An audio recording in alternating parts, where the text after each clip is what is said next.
sini saya Sri Sulastri akan menjelaskan materi dari strategi bisnis.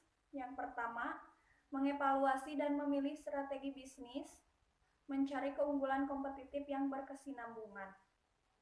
Para manajer bisnis mengevaluasi dan memilih strategi yang mereka pikir dapat membuat bisnis mereka berhasil. Bisnis menjadi berhasil karena memiliki keunggulan relatif terhadap para pesaingnya. Dua sumber terpenting dalam keunggulan kompetitif dapat ditemukan dalam struktur biaya perusahaan dan kemampuan untuk melakukan diferensiasi dari para pesaingnya. Selanjutnya, mengevaluasi peluang keunggulan biaya. Keberhasilan bisnis yang dibangun atas dasar keunggulan biaya mengharuskan bisnis tersebut untuk mampu menyediakan produk atau jasa dengan biaya lebih rendah dibandingkan dengan yang dapat dicapai oleh pesaingnya. Keunggulan biaya tersebut harus berkesinambungan. Strategi biaya rendah. Strategi bisnis yang berusaha untuk membangun keunggulan kompetitif jangka panjang dengan menekankan dan menyempurnakan kegiatan-kegiatan rantai nilai yang dapat dicapai dengan biaya yang secara substansial di bawah yang mampu dicapai oleh para pesaing secara berkesinambungan. Kemudian hal ini memungkinkan perusahaan untuk bersaing khusus melalui pengenaan harga yang lebih rendah dibandingkan dengan yang ditawarkan oleh para pesaing dan tetap berada di dalam bisnis. Selanjutnya, keunggulan strategi biaya rendah. Yang pertama, keunggulan biaya rendah yang mengurangi kemungkinan terjadi tekanan terhadap penentuan harga oleh pembeli. Yang kedua, keunggulan biaya rendah yang benar-benar berkesinambungan dapat mendorong pesaing ke dalam bidang lain sehingga mengurangi pesaing harga. Yang ketiga, pendatang baru yang bersaing dalam hal harga harus menghadapi pemimpin biaya yang telah mapan tanpa pengalaman untuk menduplikasi setiap keunggulan biaya. Yang keempat, keunggulan biaya rendah harus mengurangi daya tarik produk substitusi. Yang kelima, margin yang lebih tinggi membuat prosedur biaya rendah dapat menghadapi kenaikan biaya pemasok dan seringkali mendapatkan loyalitas pemasok sejalan dengan berlalunya waktu. Pembahasan selanjutnya akan dibahas oleh rekan saya. Oke, di sini saya akan mempresentasikan tentang risiko strategi biaya rendah. Ada beberapa risiko strategi biaya rendah. Pertama, banyak aktivitas penghematan biaya dapat ditiru dengan mudah. Yang kedua, keunggulan biaya yang eksklusif dapat menjadi perangkap. Yang ketiga, pemotongan biaya yang berlebihan dapat menyusutkan keunggulan kompetitif lainnya yang melibatkan atribut-atribut produk inti. Yang keempat, perbandingan biaya seringkali turun sejalan dengan berlakunya waktu. Oke, selanjutnya mengevaluasi peluang diferensiasi. Diferensiasi merupakan strategi bisnis yang berusaha untuk membangun keunggulan kompetitif dengan produk atau jasanya dengan membedakannya yang produk-produk lainnya yang tersedia.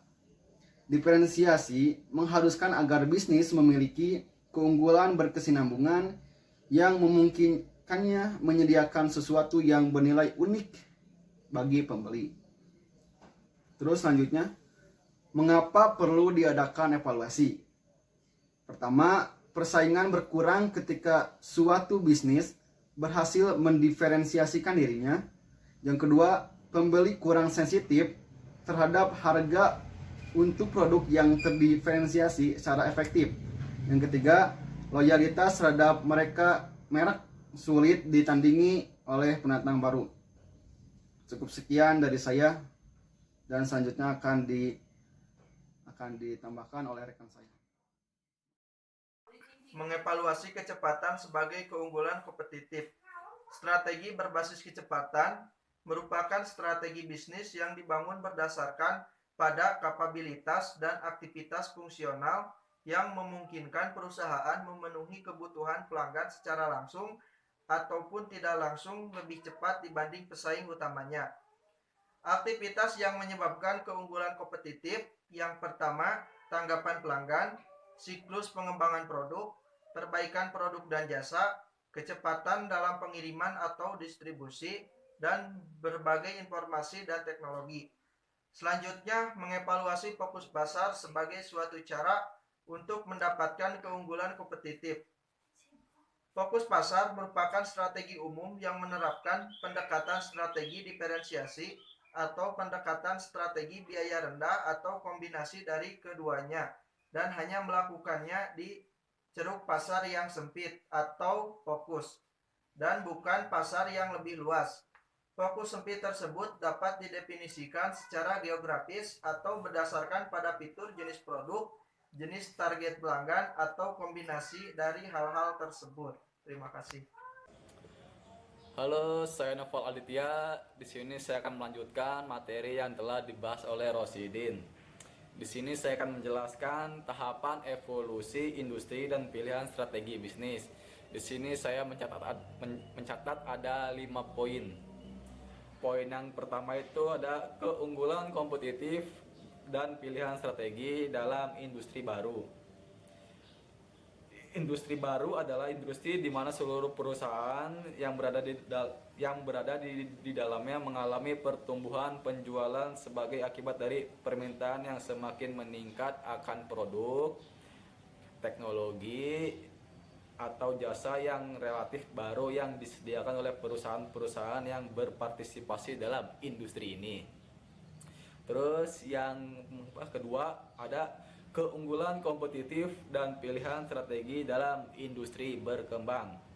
Strategi industri berkembang atau strategi industri bertumbuh merupakan strategi bisnis yang mungkin lebih menguntungkan dari perusahaan-perusahaan yang berpartisipasi dalam industri dan pasar yang tumbuh pesat.